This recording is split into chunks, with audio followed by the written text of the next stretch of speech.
Hello, and welcome to our introduction to JMS Says. I'm Trish Ray. I'm at the University of Alberta, and I'm also a co-editor of JMS Says, here with Rick Delbridge, who is my co-editor. We wanted to put together this little podcast and introduce you to JMS Says, talk a little bit about the overall goals of this section of JMS, and then move on and explain to you some of the criteria that we follow as we decide whether to invite a revision on a submission or have to decide to reject at that point. So we're going to start by talking about the overall goals for JMS Says. And for that, I'm going to turn it over to Rick, and he can introduce himself and tell us a bit about that. Thanks, Trish. Yeah, I'm Rick Delbridge from Cardiff University, and we created the JMS Says section a few years ago now. Initially, it was myself with Roy Sotheby and Bill Harley that were involved. And at the time when we proposed the section, we were keen to try and create space for different types of academic writing and different types of academic scholarship, different ways in which colleagues could engage with issues that were important to them and important to the readership of the journal, that perhaps broadens out the scope for our writing and our thinking, in fact, for our knowledge creating within the journal form. And in part, I think we were encouraged to try and find ways in which academics could speak to each other in different and more engaging ways, perhaps more provocative ways than conventional academic journal articles sometimes allow.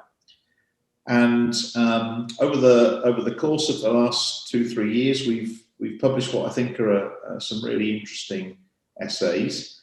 But Trish and I were talking about this before we pressed record, and she was observing, and I think part of the reason why we were delighted when she joined the team, that the section itself's evolved over time. So Trish, why don't you say a little bit about your impressions of the section before you were persuaded to come on board, and how you think the section's been developing in the last period?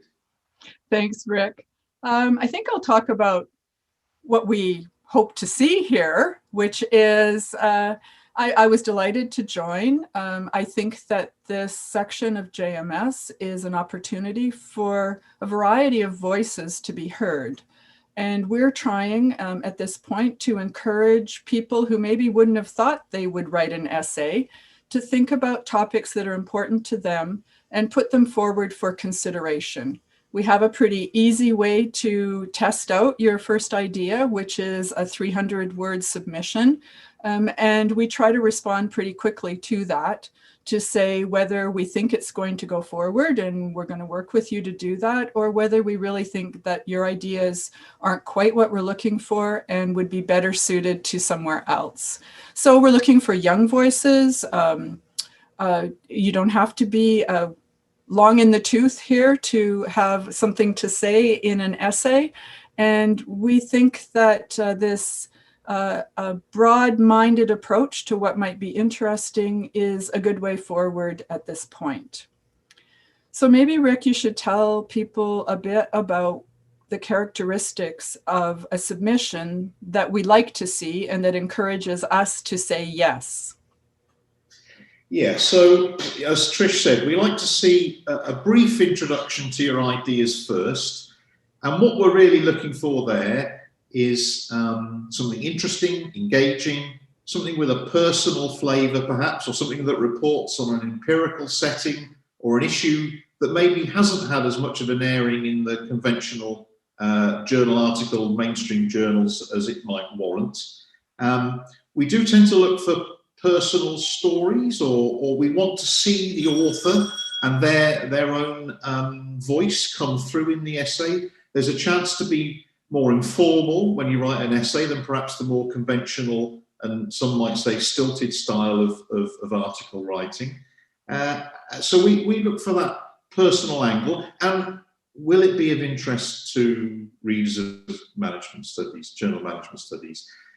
there's lots of things that we might find interesting to read, but we're looking to speak to our readership. So is it in the space of the management studies community, but is it novel because it's engaging with an unusual topic, it's introducing new thinking about a topic, it's introducing a novel empirical setting, and does the author's voice promise to come through in the full draft essay? That's what gets us excited about a proposal, I think. And Trish, as you know, we have a sort of a process that we then follow. Why don't you let our viewers know what happens if we are excited by a proposal? So when we get proposals, we share them. Both Rick and I look at them, and also Daniel Musio, who is editor at JMS, reviews. We make a collective decision based on that. And if we think it's interesting, holds potential, and especially that people will want to read it, we send back a note that says, we'd be delighted to work with you going forward. Here's some suggestions. Can you please develop this into a full draft? And then we again review that in due course when we get it back and make the next decision. So we try to keep this fairly responsive and fairly quick turnaround. And I think that happens most of the time. So I think that once you get started, then it unfolds. And we like to get submissions, and we look for innovative ideas. So I think we might spend just a minute talking about some of the things that lead us to say, we're sorry, we can't move forward with this at this point. And one of them is people who are putting forward ideas that require a really lot of references to the existing literature. We will quite often say, we're sorry, but this seems more like a conventional article. And if you're building an argument that's grounded in a lot of ideas already out there, and it takes you a lot of references to do it, this is probably not the right place. That's one of our main reasons. The other reason is we are, as Rick said, looking for personal stories, your personal take on particular things. And without that personal angle, that would be another reason why we would often reject. So I think this is a quick overview we're giving today. I'm going to turn it back to Rick for kind of a concluding message on this particular video cast. And we welcome your submissions. Rick, over to you. Yeah, well, the final word from me would be whether you're currently thinking of submitting a proposal to JMS Says or not, do take a look at the essays that we've already published.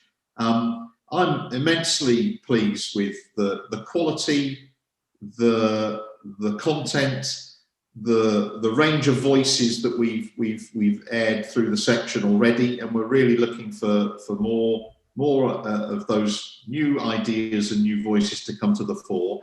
But you'll get a really good sense of the sorts of things we look for if you take a look at the essays we've already published. That's a great place to start, and I commend those to you, whether you're thinking of submitting or not. And once you've read a few, you might find that your interest is pricked a little further, and we look forward to hearing from you if that's the case. And following that great note, I want to conclude by saying thanks for listening on behalf of Rick Delbridge, me, and the team at JMS.